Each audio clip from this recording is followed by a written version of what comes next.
It's Joeva News for the 27th for the 11th, 2024. Your humble newsmaker Whirlu here.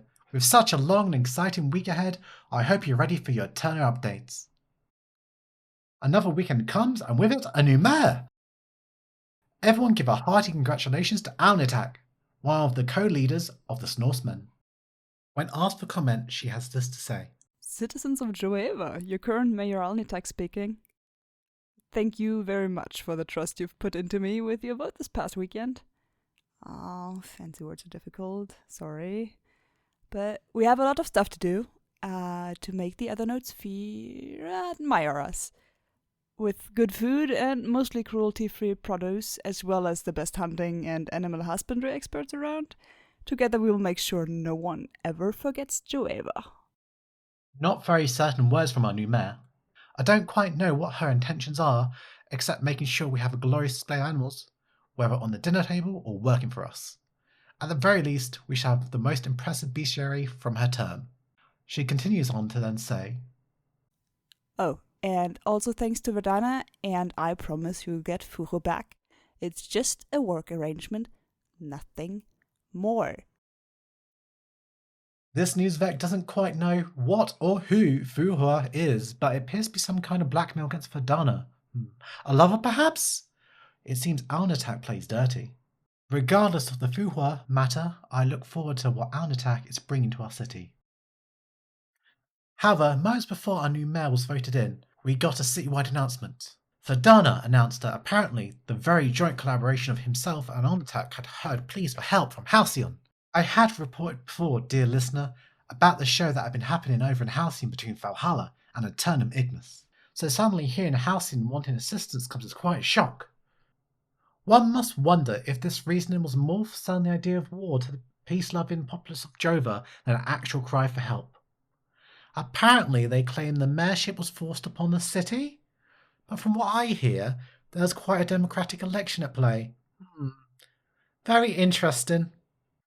And talking of interesting, another thing of note from the address was how closely Verdana and Aeterna are working together in the council.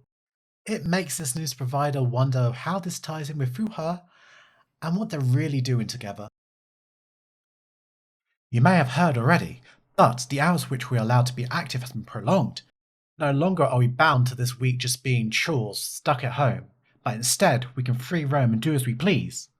I know I will be spending my extra time enjoying the sights and hope that soon we'll be rid of this horrible curfew business enforced upon us.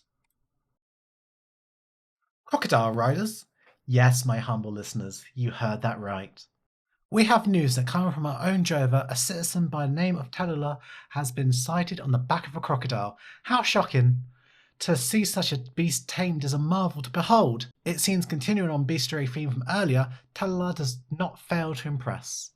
And not just that, it seems these crocodiles have lightning speed as well. Maybe my call for caravan races wasn't placed. It should be crocodile races instead. This Vec is eagerly awaiting to see what animals they'll ride on next, as well as when they'll open the stables for sale. So, I have heard rumours going around that this newsbringer is not impartial enough for the taste of some Jovan citizens.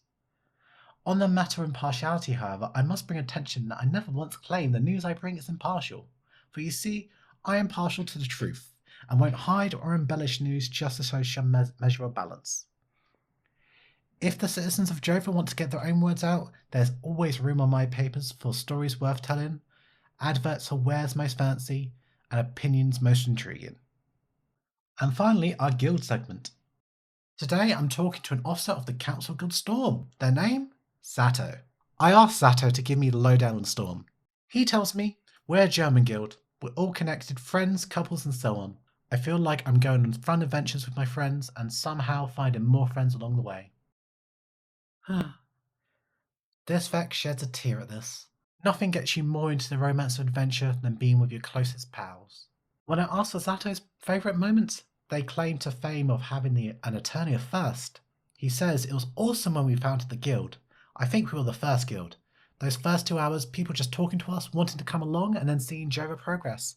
I got totally hooked.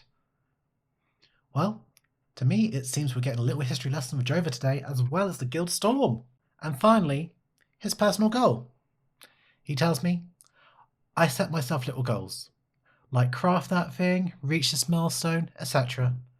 Overall, I try to help build a community in and around our guild that'll persist beyond when we're gone. Well, this Sato seems to be looking to build a lasting legacy from such humble beginnings. It may be a bit glum for some thinking past ourselves, but if Sato achieves this, maybe they'll never be forgotten. Perhaps leaving a legacy is all we can hope to do. It seems today's guild segment is a lot more heartwarming compared to the chaos of the last. What I've learned at the very least, Storm is a humble guild, trying to build a strong foundation and legacy. How magical. It seems almost counter to the name Storm. I wonder if they have any secrets brewing beneath this wholesome, cloudy appearance. Well, that's all the time I have for news today. I hope you enjoyed and learned something new. Goodbye!